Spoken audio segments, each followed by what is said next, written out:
ഉള്ളിത്തണ്ടും അതുപോലെ കിഴങ്ങും വെച്ചിട്ട് ഒരു മെഴുക്ക് വരട്ടി എങ്ങനെ ഉണ്ടാക്കാൻ നോക്കാം നമുക്ക് കേട്ടോ. ഇത് ഇന്നലെ വാങ്ങിച്ചതാണ് ഉള്ളിത്തണ്ട്. ഒരു ചട്ടി വെച്ചിട്ട് നമ്മൾ ആവശ്യത്തിന് വെളിച്ചെണ്ണ ഒഴിച്ചു കൊടുക്കാം. ചൂടായി വരുമ്പോൾ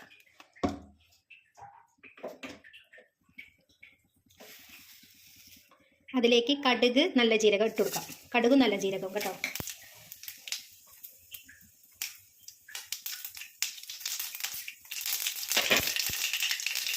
അത് മൂത്ത് വരുമ്പോൾ കറിവേപ്പില, വെളുത്തുള്ളി, കറിവേപ്പില അതിട്ട് കൊടുക്കാം. ഈ വെളുത്തുള്ളിയുടെ പച്ചച്ചുവ മാറുന്നവരെ നന്നായിട്ട് ഇളക്കി കൊടുക്കണം. നന്നായി വഴറ്റി കൊടുക്കണം. ഈ വെളുത്തുള്ളിയുടെ പച്ചച്ചുവ നന്നായി മാറണം കേട്ടോ. അപ്പോൾ അത് ഏകദേശം മൂത്ത് വന്നിട്ടുണ്ട്. അതിലേക്ക് കഴുകി വെച്ച കിഴങ്ങ്, ഉള്ളിത്തണ്ട് അതിട്ട് കൊടുക്കാം. ആവശ്യത്തിന് ഉപ്പ്,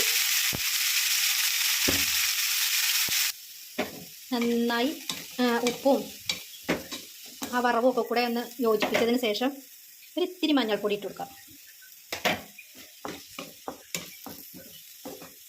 ഇതിൽ വെള്ളം ഒഴിക്കേണ്ട ആവശ്യമൊന്നുമില്ല കേട്ടോ.